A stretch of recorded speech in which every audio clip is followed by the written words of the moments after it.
दोस्तों, आप सबका एक बार फिर स्वागत करते हैं। दोस्तों, आज की वीडियोस में हम बात करेंगे आरपीएससी एक संवैधानिक संस्था के बारे में, जिस पे काफ़ी प्रकार के मुद्दे, काफ़ी प्रकार के इश्यूज और काफ़ी प्रकार की न्यूज़ हाल ही में आप सुन रहे हैं।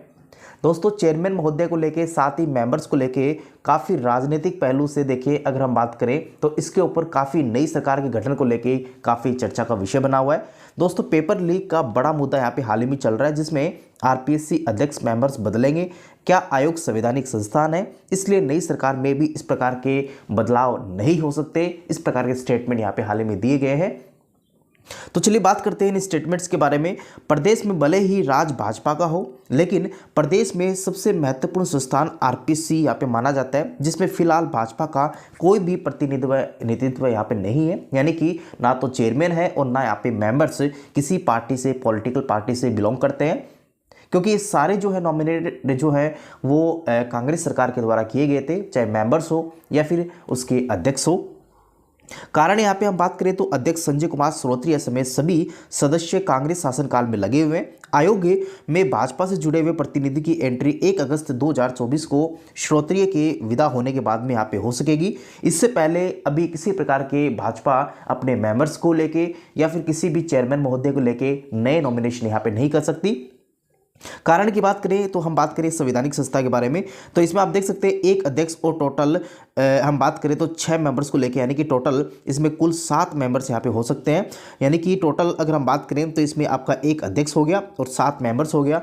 इसके अलावा यहाँ पे नॉमिनेशन यहाँ पे राज्य सरकार के द्वारा नहीं किया जा सकता। तो ये कंप्लीट यहाँ पे वैकेंसीज, यानी कि ये जो इनकी जो पोस्ट है वो फिल कर दी गई थी कांग्रेस के द्वारा। अब यहाँ पे बीजेपी नए सिरे से इनको यहाँ पे अप्लाई नहीं कर सकती। इसके बाद में हम बात करें तो इसमें एक भी पद यहाँ पे खाली नहीं है। कांग्रेस सरकार ने आचार संहिता वाले दिन यहाँ पे 9 अक्टूबर को ही यहाँ पे आयोग में 3 सदस्यों को लगाया था। इसमें कर्नल केसरी सिंह को लेके, साथ ही केसी मीणा को लेके और प्रोफेसर अयूब इसमें शामिल है। इसके लगने के साथ ही आयोग का कोरम जो है वो कंप्लीट यहाँ पे कर लिया गया है। यानी कुल यहाँ पे 7 मेंबर्स होने चाहिए और एक अध्यक्ष महोदय होना चाहिए, जो कि कंप्लीट यहाँ पे हाल ही में फिल कर लिए गए थे कांग्रेस सरकार के द्वारा। उसके बाद में आयोग में अध्यक्ष श्रोत्रिय के साथ ही पुराने सदस्य जैसे संगीता आर्या है, जशवंत सिंह राठी है, साथ ही बाबूलाल कटारा, डॉक्टर मंजू शर्मा इसमें पुराने अध्यक्ष और यहाँ पे मेंबर्स है।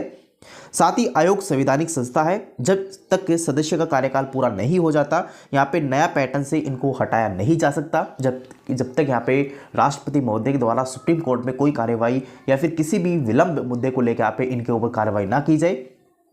साथ ही किसी भी पद जो सदस्य है उसको इस्तीफा दे दे या फिर रिक्त यहाँ पे पद हो जाता है, तो यहाँ पे नई सरकार उस पद के ऊपर नए मेंबर्स को या फिर चेयरमैन को यहाँ पे लगा सकते हैं। सरकार बदलने पर आयोग तत्कालीन जो अध्यक्ष हैं, जो हबीब खान गोरान है, इस नए पद से इस्तीफा यहाँ पे दिया था। फिर यहाँ पे 8 महीने बाद में श्रोत्रिय का कार्यकाल पूरा होगा। इसके बाद ही नया अध्यक्ष यहाँ पे आरपीएससी को मिल सकेगा नई सरकार में। आयोग अध्यक्ष श्रोत्रिय का कार्यकाल पूरा होने के बाद ही यहाँ पे नई सरकार को नया चेयरमैन यहाँ पे लगा सकेंगी। इससे पहले किसी भी मेंबर्स को लेके या फिर किसी भी अध्यक्ष को लेके किसी प्रकार के बदलाव इस संवैधानिक संस्थान में यहाँ पे नई सरकार नहीं कर सकती। उसके बाद में आयोग के सदस्य संगीता आर्या, जशवंत सिंह राठी, बाबूलाल कटारा, केपी, इनके कार्यकाल 2026 को कंप्लीट होंगे। यानी करीब 2 साल बाद में नए अध्यक्ष यहाँ पे आरपीएससी को मिल सकेंगे। कर्नल केसरी सिंह राठौड़ सबसे बाद में, यानी कि 2029 में आयोग में विदा होंगे, यानी कि वे अगली विधानसभा तक मेंबर यहाँ पे आरपीएससी में बने रहेंगे। सबसे बड़ा मुद्दा ये है कि पेपर लीक को लेके असली दोषी जो है किसके सामने यहाँ पे जो आएंगे। इस विधानसभा चुनाव प्रचार के दौरान यहाँ पे भाजपा का एक बड़ा मुद्दा आरपीएससी की भर्ती को लेकर यहाँ पे पेपर लीक हुआ था।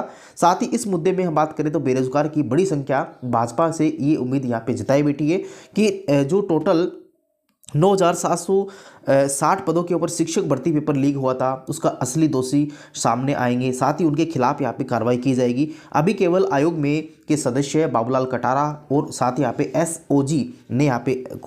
एसओजी ने सिर्फ बाबूलाल कटारा को ही पकड़ा है। बाकी मेंबर्स में या फिर किसी प्रकार के अधिकारी के ऊपर किसी प्रकार की कार्रवाई इस पेपर्स के दौरान नहीं की गई।